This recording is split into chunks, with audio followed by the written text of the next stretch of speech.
NEET exam की बात होगी और उसमें धांधली के खिलाफ पूरे देश में इस वक्त हंगामा चल रहा था कि इसी बीच यूजीसी नेट की परीक्षा रद्द किए जाने के बाद बवाल और ज्यादा बढ़ गया है।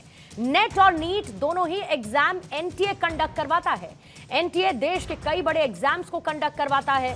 पेपर लीक और धांधली के आरोप के बाद से देश की प्रतिष्ठित संस्था एनटीए की नीयत और साख दोनों पर बट्टा लगा हुआ है। नीट पेपर लीक की आंच बिहार के पूर्व डिप्टी सीएम तेजस्वी यादव तक जा पहुंची है।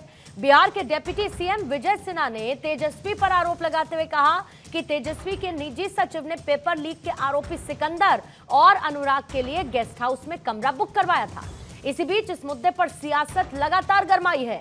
कांग्रेस नेता राहुल गांधी ने पेपर लीक के लिए केंद्र सरकार पर निशाना साधा। राहुल गांधी ने कहा कि संसद में इस मामले को उठाया जाएगा और इसके साथ ही एक नीट का डेलीगेशन स्टूडेंट्स का मुलाकात करने के लिए राहुल गांधी के पास भी पहुंचा है। और वहीं दूसरी तरफ कांग्रेस पार्टी कल इस मामले को लेकर देशव्यापी प्रदर्शन करने वाली है, तो बीजेपी कह रही है कि सरकार परीक्षा पर संवेदनशील और सजग है और मामला कोर्ट में विचाराधीन है। उसके बावजूद राहुल गांधी इस पर कर रहे हैं टिप्पणी। पेपर लीक का कारण है कि सारे के सारे वाइस चांसलर्स, एजुकेशन सिस्टम को बीजेपी के लोगों ने, उनके पेरेंट ऑर्गेनाइजेशन ने कैप्चर कर रखा है।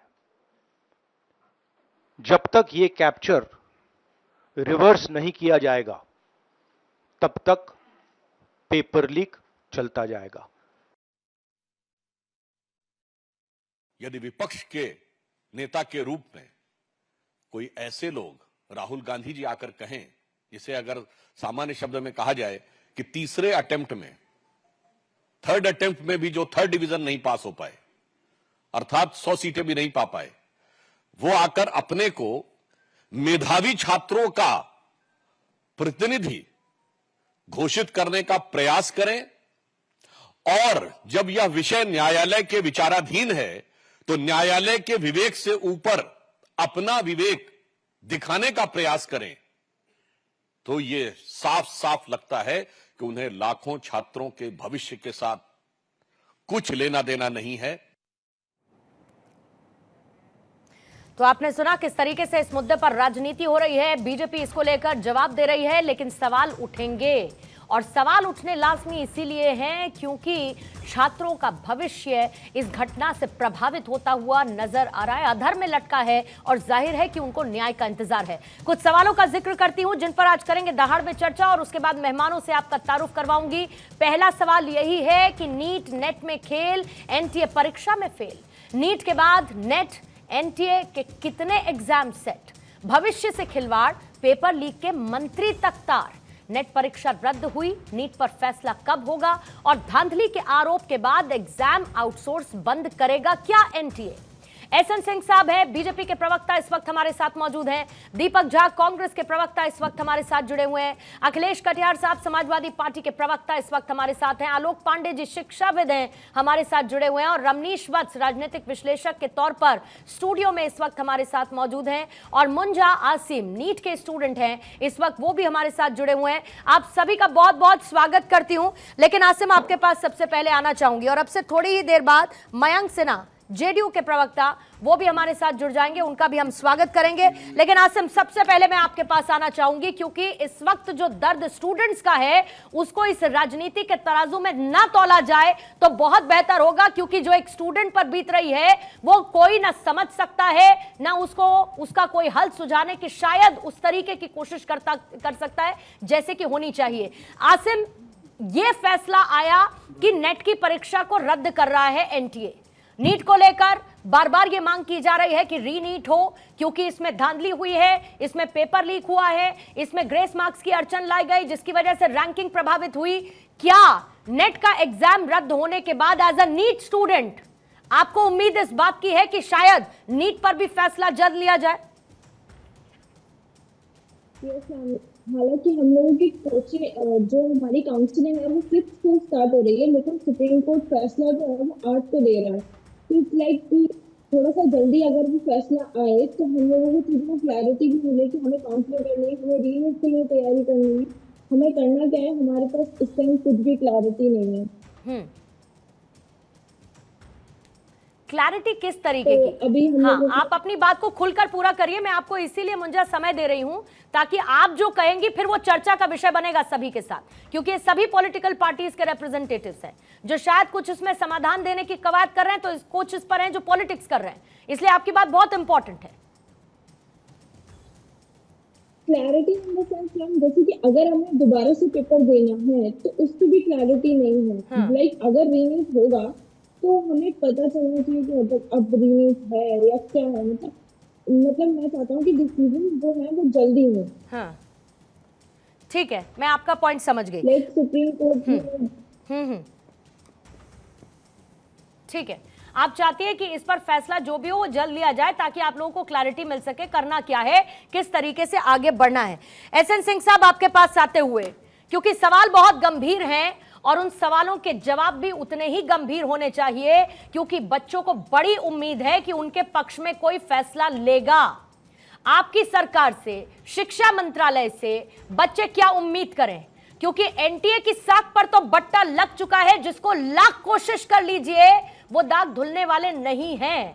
अगर उम्मीद है तो सरकार से और मंत्रालय से जो इसको लेकर कोई कड़े फैसले ले और बच्चों को कुछ राहत दे पाए। पूर्णिमा जी देखिए, बहुत ही पारदर्शी सरकार, और आप देखेंगे कि बच्चों के भविष्य से कोई खिलवाड़ नहीं होने पाएगा।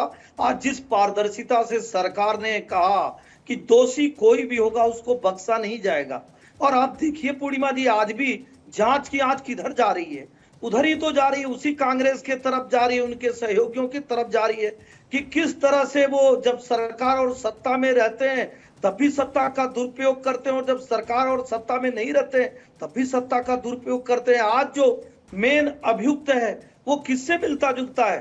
तेजस्वी यादव की पार्टी से, उनके सचिव से, अपने रिश्तेदार को बुलाता है, पैसे पर पेपर आउट कराता है, और तेजस्वी यादव जी के सचिव उसको एक जगह ठहराने का कार्य करते हैं। निश्चित तौर पे बड़ी संवेदनशील मुद्दा है। आज जो कुछ भी हुआ उसका दुख सबको है, लेकिन कोई एक ऐसा व्यक्ति इसमें एंट्री न कर जाए जो उसके योग्य नहीं था। जैसा कि वो बता रहा है अनुराग यादव की 30-35 लाख रुपए देकर तेजस्वी के सचिव जो प्रीतम हैं, जो उनके रिश्तेदार हैं यादवेंद्र जी, उनको पैसे देकर और ये सारे कार्य किए गए हैं। मुझे लगता है वो चीजें तो नहीं होने पाएंगी पूर्णिमा जी, पहली बात। दूसरी बात, आप देखेंगी ऐसे संवेदनशील मुद्दों में सभी लोगों को एक साथ होना चाहिए, लेकिन कांग्रेस की तरफ से जिस तरह से बयान आने,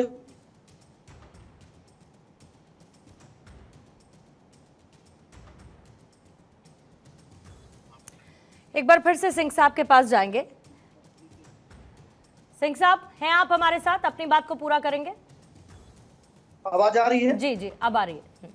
देखिए, मैं कह रहा हूं कि ऐसे संवेदनशील मुद्दों पे भी कांग्रेस और आरजेडी के लोग, विपक्ष के लोग, वो राजनीति करते हैं। राजनीति करिए, राजनीति के लिए बहुत सारे मुद्दे हैं, लेकिन जिसमें पारदर्शिता से कोर्ट किसी चीज को देख रहा है और पारदर्शिता से जो चीज मांगी सिंह जा साहब रही एक बात थी, बताइए, अगर सिंह साहब एक बात बताइए, के लिए संस्तुति दी सिंह साहब जाती एक बात है। बताइए, और आपसे मैं ये सवाल बहुत हक से पूछ रही हूं।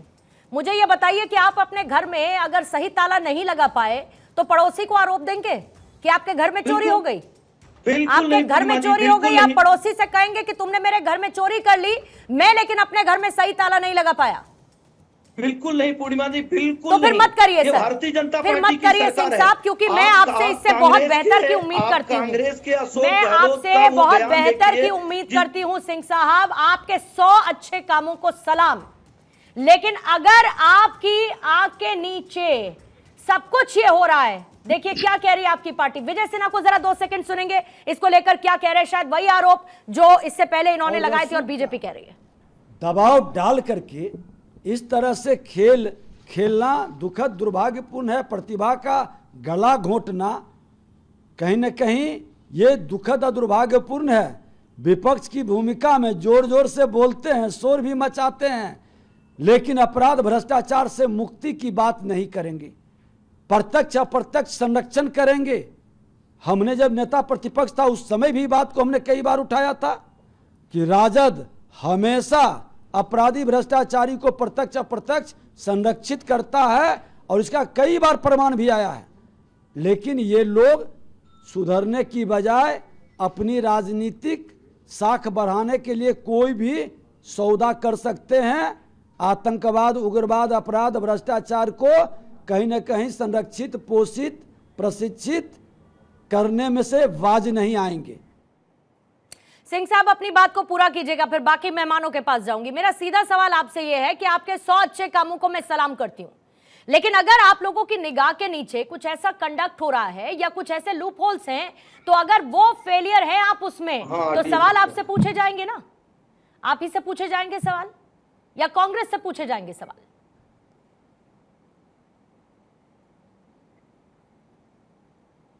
सिंह साहब, आप मुझे सुन पा रहे हैं?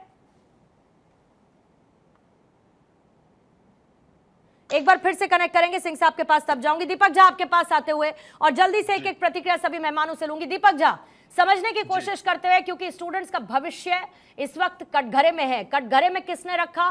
कटघरे में उन तमाम माफियाओं ने रखा जो शायद उस पेपर लीक में इन्वॉल्व थे, जिसकी बात को अभी तक एक्सेप्ट नहीं किया जा रहा है।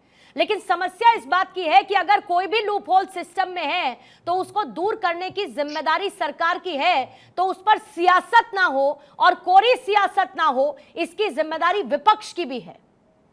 जी देखिए पूर्णिमा जी, सबसे बड़ी हास्यास्पद बात है कि आज जो सत्ता में बैठे हैं, जो जिम्मेदारी जिनको लेना चाहिए अपने कंधों पे, वो दूसरे के ऊपर जिम्मेदारियां टांग रहे हैं, दूसरे की टांग खींच रहे हैं। 10 साल हो गए भाजपा को सत्ता में आए हुए, और कह रहे हैं कि कांग्रेस, अरे भैया आप तो जग जाओ नींद से। अब आप सत्ता में बैठे हैं, कांग्रेस अगर आपके यहाँ पेपर लीक करे तो आप कर क्या रहे हैं? बड़ी हास्यास्पद बात है। इसके लिए मैं एक लाइन बोलूंगा, मेरा मुंसिफ ही मेरा कातिल है। बात है कि आज जो सत्ता में बैठे हैं, यही बच्चों का, यही देश के भविष्य का गला काट रहे हैं। आइए एक बार फिर से चलते हैं विजय सिन्हा जी के पास। डिप्टी सीएम बिहार के इस वक्त हमारे साथ जुड़े हुए हैं। विजय सिन्हा जी, सीधे आ जाती हूं उन आरोपों पर जिनका जिक्र आप कर रहे हैं और कह रहे हैं कि ये जो कुछ भी हुआ, छात्रों के भविष्य के साथ खिलवाड़ हुआ, वो करने वाला बहुत ही क्लोज कनेक्शन रखने वाला लालू परिवार से है और तेजस्वी यादव है मंत्री।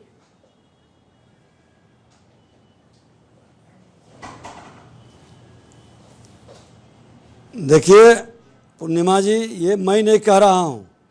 जब हमारे विभाग पर उंगली उठाया गया तो हमने गहन समीक्षा की, और गहन समीक्षा में जो विषय आया है कि उनके पीएस किस तरह से फ़ोन किए हैं, 1 तारीख को, फिर 4 तारीख को 3 बार फ़ोन किए, और दबाव डालकर अपने सत्ता और रसूल का उपयोग कर करके किस तरह से सिकंदर कुमार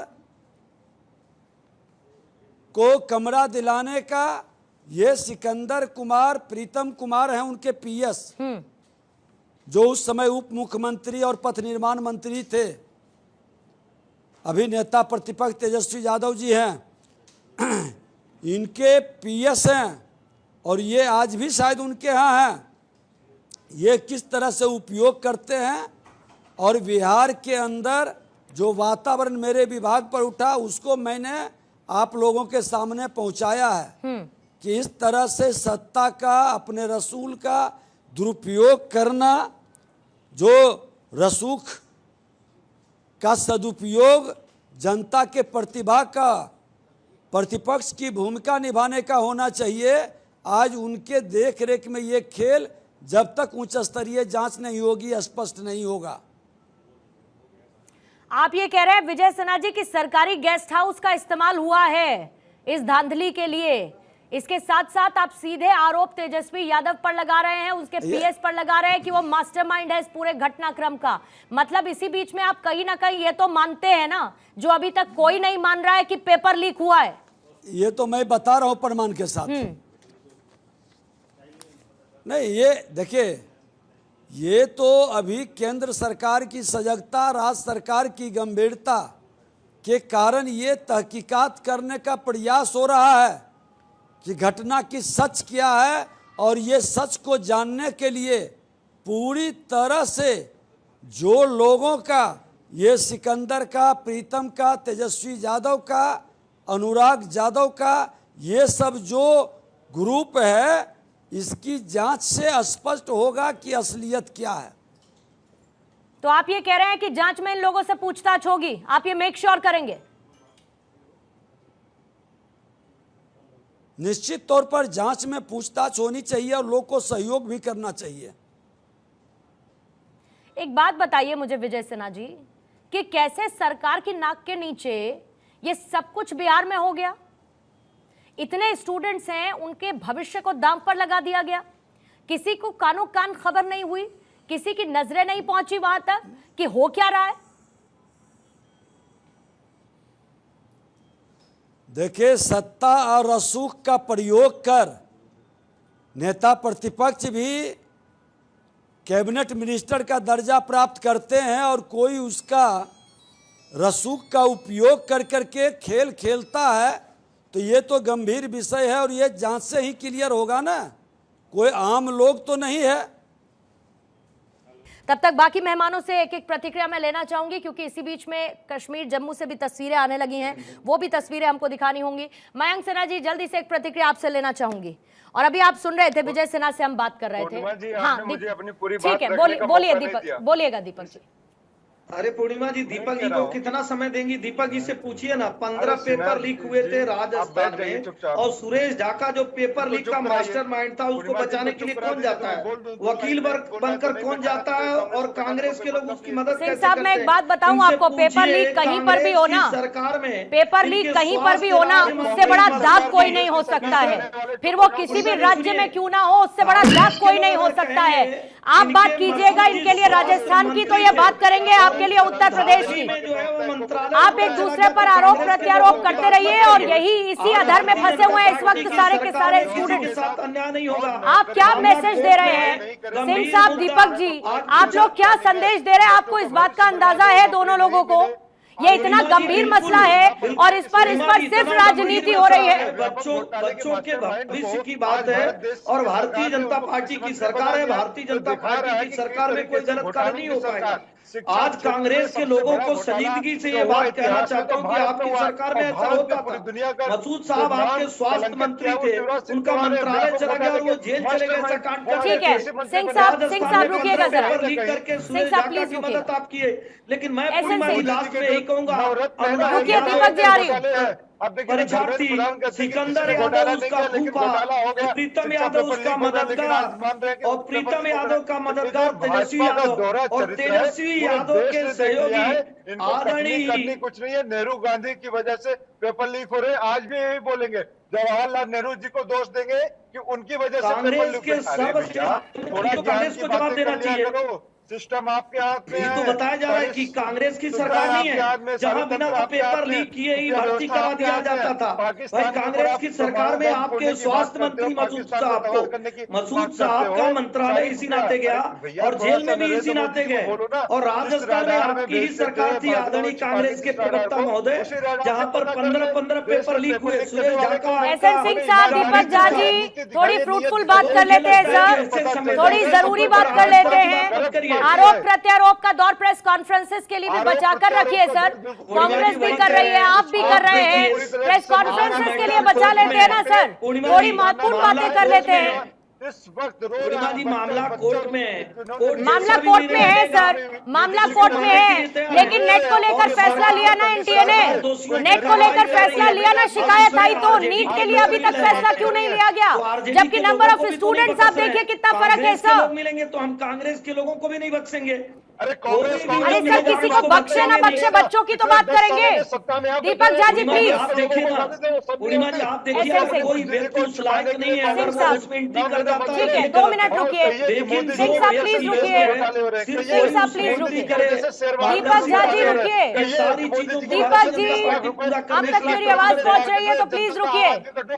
कहिए कि बच्चों का भविष्य, दीपक जी सबको चिंता है बच्चों के भविष्य की, एक अकेली कांग्रेस नहीं है जिसको भविष्य की चिंता है बच्चों की, सबको बच्चों के भविष्य की चिंता है, सबको है,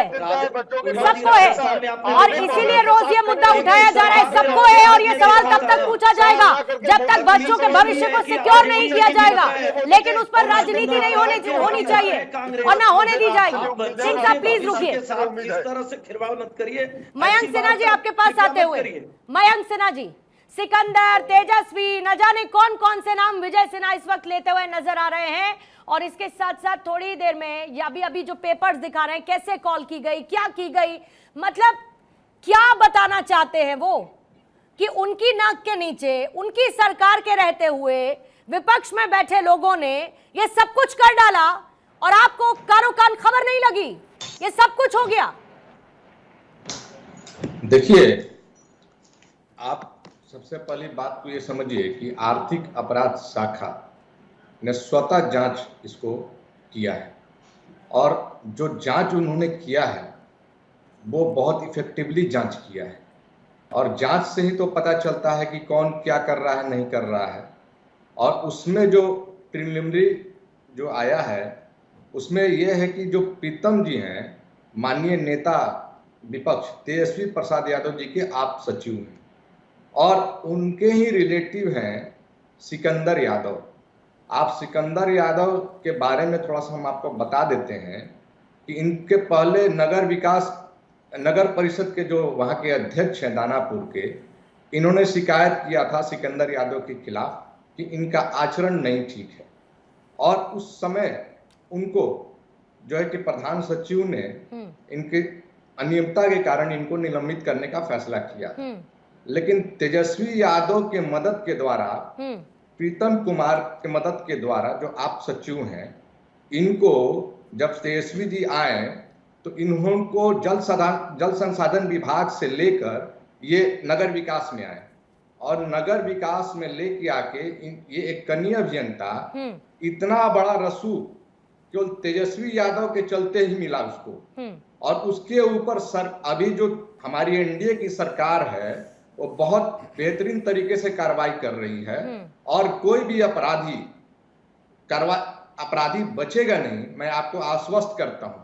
ठीक है, तेजस्वी यादव के द्वारा उसको रसूख दिया गया था सियासत का और उसको दानापुर मसौड़ी मयंक सिन्हा जी, आप जो बातें कह रहे हैं ना वो सुनने में बहुत अच्छी लगती हैं। जब ये बात होगी कि हम किसी को छोड़ेंगे नहीं, हम किसी को बख्शेंगे नहीं, मैं इतना जानती हूँ सर, मैं इतना जानती हूँ कि अगर कोई सबसे बड़ा विक्टिम है ना, इसमें सबसे ज्यादा प्रताड़ित हैं तो वो स्टूडेंट्स हैं। वो भी जिनको ग्रेस मार्क्स मिला अब खत्म हो जाएंगे, वो जिनकी रैंकिंग उसकी वजह से प्रभावित हुई क्योंकि दूसरों को ग्रेस मार्क्स मिला, हर एक नहीं सर, मैं बहुत अच्छे से मयंक सिन्हा जी, मैं बहुत अच्छी तरीके से समझती हूँ और फर्क भी समझती हूँ और कवर अप भी समझती हूँ, पॉलिटिक्स भी समझती हूँ। मैं बहुत अच्छी तरीके से मयंक सिन्हा जी समझती हूँ, बहुत अच्छी तरीके से।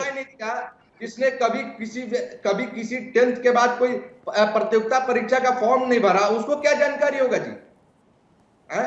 वो तो इसी तरह का सब भ्रष्टाचार में लगा रहेगा। तो भ्रष्टाचारियों के ऊपर तो हम लोग कार्रवाई कर रहे हैं। अरे तो जीरो टॉलरेंस भ्रष्टाचार को लेकर तो बात आप ही की सरकार करती है ना, एनडीए की सरकार। कौन करता है? कहता है भ्रष्टाचारियों को खत्म कर दूंगा, ये कौन बात करता है सर? देखिए, विपक्ष ने अभी तेजस्वी यादव क्यों नहीं ट्वीट कर रहे हैं? अभी ट्विटर अकाउंट बंद हो गया उनका। अच्छा ठीक है मयंक सिन्हा जी, थोड़ा समय मुझे दीजिएगा, जब वापस चर्चा की तरफ लौटते हैं। मयंक सिन्हा जी अपनी बात को पूरा कीजिएगा, फिर अखिलेश कटियार साहब आपके पास आती हूं। देखिए, तो ये जब इनका पेरेंट विभाग जो था जल संसाधन विभाग से इनको नगर विकास में लाया गया और अभी माननीय हमारे उप मुख्यमंत्री ने सारा खुलासा कर दिया कि अपने रसूख का किस तरह से इन्होंने फायदा उठाने का काम किया और बिहार को बदनाम करने का काम किया। हमारे जितने अभ्यर्थी हैं अभी कितने निराश और उदास हैं, केवल ये तेजस्वी यादव के द्वारा संरक्षण प्राप्त के चलते। और इन्होंने कोई एग्जाम दिया है जी? जो एग्जाम देगा उसको ना मालूम होगा कि क्या होता है अभ्यर्थियों का दर्द। जो भ्रष्टाचार आते हैं, ये लोग भ्रष्टाचार में लग जाते हैं। ठीक है, 9वीं पास 9वीं फेल, क्या करेगा, क्या जानेगा। ठीक है, पॉइंट टेकन। दीपक झा इस पर कुछ जोड़ना चाह रहे? दीपक जी जल्दी से, फिर अखिलेश कटियार जी के पास जाऊंगी। देखिए, एक बड़ी हास्यास्पद बात है कि 100 चूहे खा के बिल्ली आज को चली। एक तेजस्वी यादव के ऊपर ये आरोप लगा रहे हैं कि उनकी वजह से कितने सारे आरोप है, आप अपना बताइए। कमाल की बात है, आपके ऊपर आरोप लगाया, अपना नहीं बता पा रहे। आपकी सरकार में किस तरह से कूदने लगते हैं बीच में। आपकी सरकार में 15 परीक्षाएं लीक होती है राजस्थान में, आपके ऊपर आरोप लगाया गया। आप अपना जवाब नहीं दे पा रहे। आपके स्वास्थ्य राज्य स्वास्थ्य मंत्री आप निलंबित होते हैं, लेकिन आप भी गुमराह करने का कार्य कर रही है। इनको आज बीच में बताइए, नहीं बोलने दीजिए। ठीक है, आप सत्ता में रुकिए रहते हुए दीपक जी। भ्रष्टाचार किए, दीपक जी, आप आज रुकिए, मैं लालू इनको शांत प्रसाद कराती हूँ, आप यादव रुकिए। के बचाव में आप खड़े हो जाते हैं। आप सिंह साहब, बताइए, जब सत्ता में रहते हैं तो चारा घोटाला करते सिंह हैं साहब, और सत्ते में नहीं रहते हैं तो पेपर घोटाला करते एसएन सिंह साहब, ये तो आपसे उनको सोचना दरखास्त कर चाहिए रही मित्र। हूँ, आपसे दरखास्त कर रही हूँ सब, प्लीज अपने टर्न में बोलिएगा, नौकरी के बदले जमीन, प्लीज अपने टर्न में नौकरी के बोलिएगा। बदले जमीन मयंक कौन जी, करता है? मयंक जी आप भी प्लीज, आपको भी मैंने पूरा समय दिया, सिंह साहब को भी पूरा समय दिया, तो डिबेट की मर्यादा तो यही कहती है कि बाकी जो प्रवक्ता बैठे हैं उनको भी समय मिलना चाहिए। दीपक झा जी अपनी बात पूरी करिएगा। पूर्णिमा जी, इस समय सिंह साहब, राजनीति प्लीज। नहीं करना चाहिए। ठीक है सिंह साहब, पूर्णिमा जी, प्लीज। इसमें राजनीति नहीं करनी हाँ, चाहिए। बहुत ठीक है सर, कोई संवेदनशील बात मुद्दा नहीं। है। उनको अपना बच्चों पक्ष से जुड़ा तो हुआ मुद्दा उनको है। अपना पक्ष हम रखने सीबीआई दीजिए ना, जांच की संस्तुति दे उनको देते हैं, अपना कोर्ट पक्ष में रखने मामला चल दीजिए रहा ना, है। पक्ष उनको अपना रखने दीजिए। बोलिए दीपक जी। जी पूर्णिमा जी, धन्यवाद आपका कि आपने हमको इतना बोलने दिया, भाजपा के प्रवक्ताओं से बचा के बोलने का मौका दिया है, क्योंकि आतंकवादी हो उससे कम नहीं है। बच्चों के साथ, बच्चों के भविष्य के साथ खिलवाड़ कर रहे हैं। पूर्णिमा जी, 24 दीपक लाख जी, आप देख रही हैं बच्चों का भविष्य आतंकवादी बर्बाद दूसरे कर को दिया। आतंकवादी फिर ही आप कहेगा ना, कहेंगे कि किसी का आपको परीक्षा अपराधी देने के लिए दूसरे को जो- आप अपराधी पहले ही कहेगा ना। दीपक जी, फिर आप ये तय नहीं कर पाएंगे कि मैंने आपको बोलने का मौका दिया या नहीं, फिर आप इसी में कंफ्यूज हो जाएंगे। पूर्णिमा जी, सीधे मुद्दे पर बात करते हैं ना, मुद्दे पर बात करते हैं ना।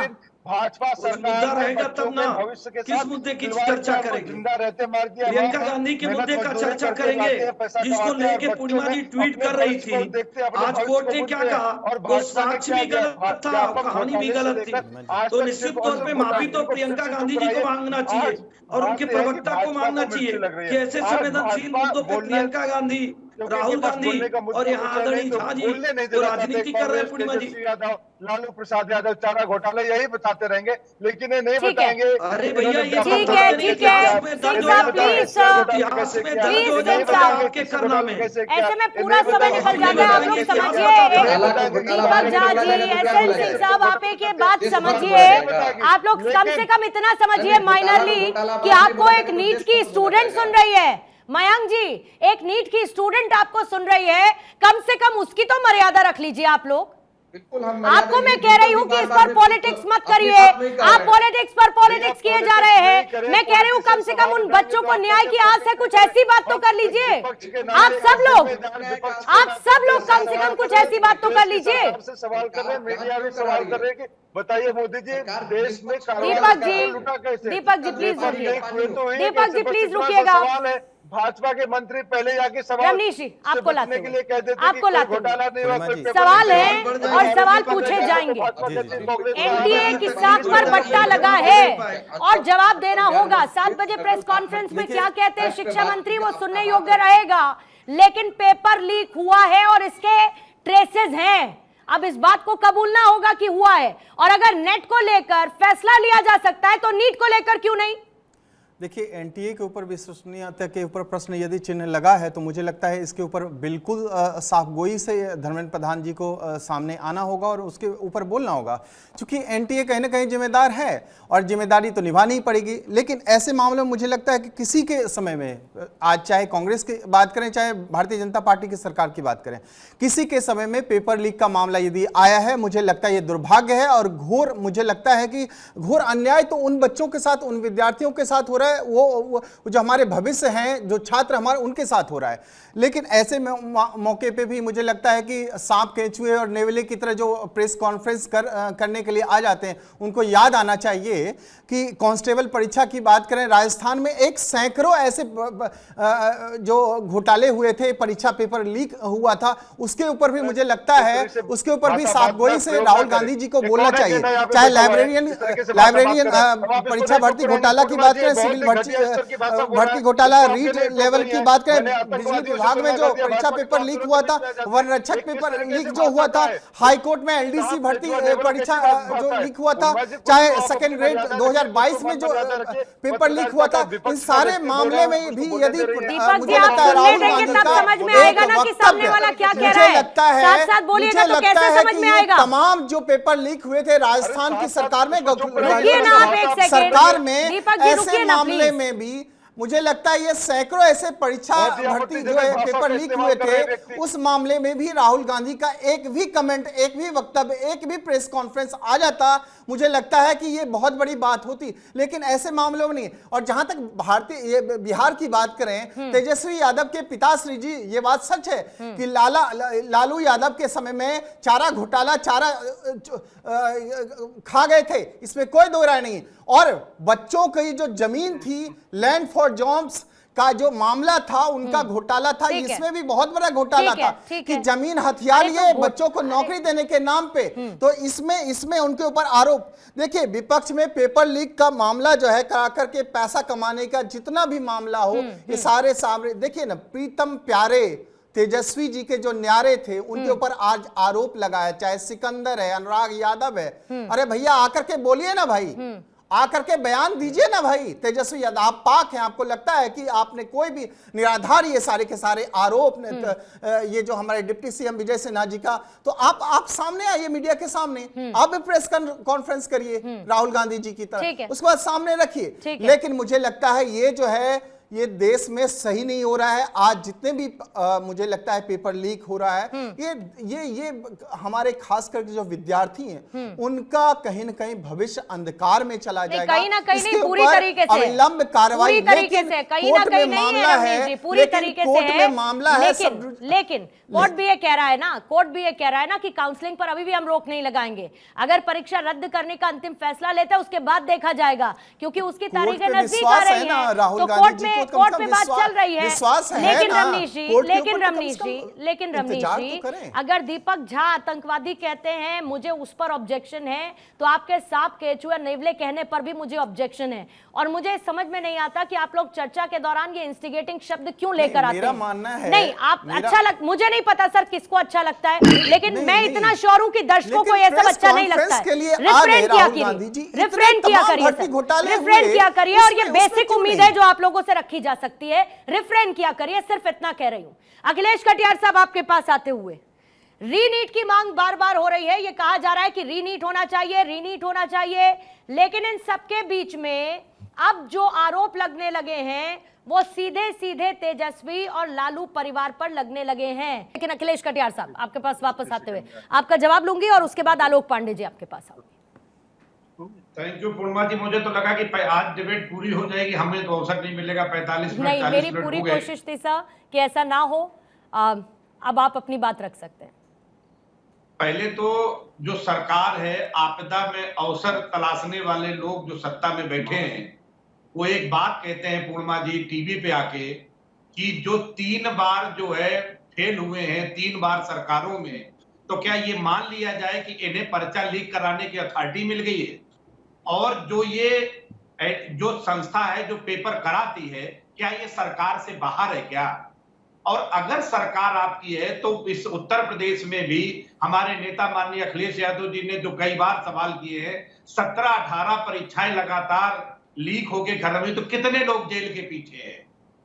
एक्शन लिया जाएगा, अपराधियों को जेल के पीछे भेजा जाएगा, लेकिन जेल गए कितने लोग, ये भी तो सवाल है ना पूर्णिमा जी। और जो यहाँ पे बातचीत कर रहे हैं, हमें तो इसमें एक बात लगती है, माननीय अखिलेश यादव जी ने आज उस बात पे रोशनी डालते हुए कहा कि ऐसा तो नहीं कि इसके पीछे कोई और मंशा हो, क्योंकि बार बार परीक्षाएं फेल कराई जाए, इसके बाद इन्हीं नौकरियों को आउटसोर्स कर दिया जाए, और आउटसोर्स हो जाए तो दलित पिछड़ों का उसमें से अधिकार चला जाए, आरक्षण खत्म हो जाए। आप एक बात मैं यहाँ पे आपके मंच से बार बार सुन रहा हूं कि इस पे राजनीति ना हो, इस पे राजनीति ना हो। अरे राजनीति कर कौन रहा है पूर्णिमा जी? जिनकी जिम्मेदारी है परीक्षाएं सही से करा के छात्रों को उन्हें नौकरियों तक पहुंचाने का और उनके भविष्य को आगे बढ़ाने का, और वो लोग अपनी जिम्मेदारी अगर सही से निर्वाह नहीं करें और उस पर अगर विपक्ष सवाल करे, तो क्या राजनीति है?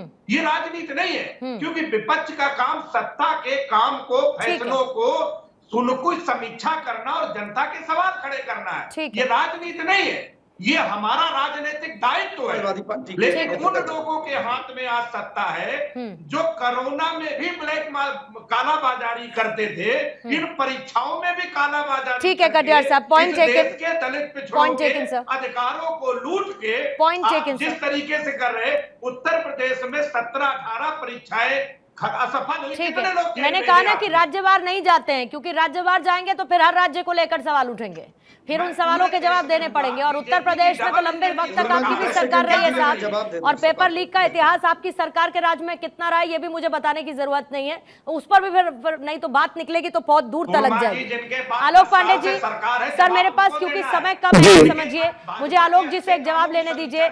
आलोक पांडे जी, आपके पास आते हुए, क्योंकि देश में संदेह का माहौल है और इस संदेह का पूरा आधार भी है, पेपर लीक की निशानियां हैं। अब जब मैं ये सवाल कर रही हूं कि अगर नेट का एग्जाम कैंसिल किया जा सकता है, तो जहां नीट में स्टूडेंट्स की संख्या इतनी ज्यादा है, उसको लेकर फैसला लेने में इतनी देरी क्यों एनटीए की तरफ से? देखिए, इसमें एनटीए तो जवाबदेह है ही, क्योंकि अगर नेट कैंसिल हो सकता है, आप ये बात तो नीट क्यों नहीं, लेकिन मेरा मानना है कि इस पेपर को कैंसिल कर देना, 24 लाख बच्चों को फिर से एक उस अग्नि परीक्षा से गुजारना, क्योंकि मैं एक एजुकेशनिस्ट भी हूं। पर फेयर ट्रीटमेंट फिर कैसे होगा आलोक जी? फेयर ट्रीटमेंट कैसे होगा फिर? उसमें देखिए, जब डिजिटल प्लेटफॉर्म में एग्जाम होता है तो ट्रेसेस पकड़ना बहुत आसान होता है। तो जिन जिन जगहों पर ट्रेसेस हैं, उन 1 लाख, 2 लाख, 3 लाख जितने विद्यार्थी हैं, जिन पर शक है, जो अदर स्टेट में जाके एग्जाम कराया है, वो बहुत आसान है। डिजिटल ट्रेसेस को पकड़ना काफी आसान है। अगर सरकार गंभीरता से जांच कराए तो वो सारे अपराधी पकड़े जा सकते हैं, और वो विद्यार्थी भी पकड़े जा सकते हैं जिन्होंने इसमें इस षड्यंत्र में भाग लिया है। 24 लाख बच्चों की दोबारा से परीक्षा कराना, ये अंतिम निर्णय, अंतिम प्रहार होना चाहिए। इसके पहले जितने भी और माध्यम है, उन ट्रेसेस को पकड़ करके गिल्टी लोगों को दंड देना चाहिए। और दूसरी बात, आपको एक बात और बताओ पूर्णिमा जी, सबसे बड़ी बात यह है कि परीक्षा को फुल प्रूफ कैसे किया जाए, क्योंकि सरकारें बदलती हैं लेकिन पेपर लीक हर बार होता है। तो जो विपक्ष में होता है वो शोर ज्यादा मचाता है, जो सत्ता पक्ष में होता है वो शोर कम मचाता है। आप अपने प्रोग्राम में देख लीजिए, शिक्षाविद को सबसे लास्ट में मौका मिला है 2 मिनट में बोलने के लिए। तो हम सब लोग बहुत कम सीरियस होते हैं, हम सिर्फ पॉलिटिकल बयानबाजी करते हैं, चाहे सत्ता पक्ष में हो और चाहे विपक्ष में हो। तो इसलिए मेरा मानना है कि इस राजनीतिक द्वंद्व से सरकार बाहर निकले। इसीलिए तो कह रही हूँ आलोक जी लगातार की राजनीति इस पर नहीं होनी चाहिए, इस पर समाधान की बात होनी चाहिए। इसीलिए तो डे वन से यही कहा जा रहा है। सिंह साहब, जल्दी से क्लोजिंग कमेंट आपसे लूंगी सर, और 30 सेकंड से ज्यादा नहीं दे पाऊंगी। एनटीए को स्क्रैप करने के बारे में आप सोचेंगे, या एनटीए जिस तरीके से काम करता है, आउटसोर्स होता है सब कुछ, उसमें बदलाव करने की जरूरत आपको लगता है इट्स हाई टाइम करना पड़ेगा? पूर्णिमा जी, देखिए, आलोक जी ने भी बहुत अच्छी बात कही और आपका सवाल बहुत जेन्युइन है। भारतीय जनता पार्टी ने अपने घोषणा पत्र में भी कहा है और लोकसभा में बिल ले आकर कहा, क्योंकि इसके पहले आप देखती होंगी कोई ऐसा कानून नहीं था। जो अपराधी थे इस तरह के अपराधों को करते थे और बच जाते थे, लेकिन आज 3 साल से लेके 10 साल तक सजा का प्राविधान और लगभग 10 करोड़ आर्थिक दंड का प्राविधान और भी फुल प्रूफ करने के लिए भारतीय जनता पार्टी की सरकार प्रतिबद्ध है, क्योंकि वो विद्यार्थी वो भारत के भविष्य है, शिक्षार्थी भारत के भविष्य है। सरकारें आती जाती रहेंगी, लेकिन भारतीय जनता पार्टी प्रतिबद्धता के साथ ये आपके चैनल के माध्यम से कह रही है कि हम इस तरह के बहुत सारे कठोर कानून ले आने जा रहे हैं कि जो कोई भी इस तरह की गलतियों को करके बच जाता था वो अब नहीं बचेगा। और जो कुछ भी हुआ है वो निंदनीय है, उसकी पूरी जिम्मेदारी भारतीय जनता पार्टी लेनी होगी साहब, लेनी ही होगी, और भारतीय जनता पार्टी को ही लेनी होगी। और सुनिए, जल्दी से सर, समय का निर्दोष है, जो दोषी है वो बचेंगे नहीं, और निर्दोषों के साथ कोई अन्याय नहीं होगा। इससे सुंदर पारदर्शिता और कुछ हो नहीं। ठीक है, कम से कम मैं इस बात की उम्मीद कर सकती हूँ कि शायद आसिम को 2 सेकंड के लिए सही पर लगा हो कि कोई समाधान मिल पाएगा। मेरे पास समय कम है, इसीलिए आगे बातचीत नहीं कर पाऊंगी। दीपक झा जी, माफी चाहूंगी इसके लिए, पर बहुत बहुत शुक्रिया आप सभी मेहमानों का इस चर्चा का हिस्सा बनने के लिए।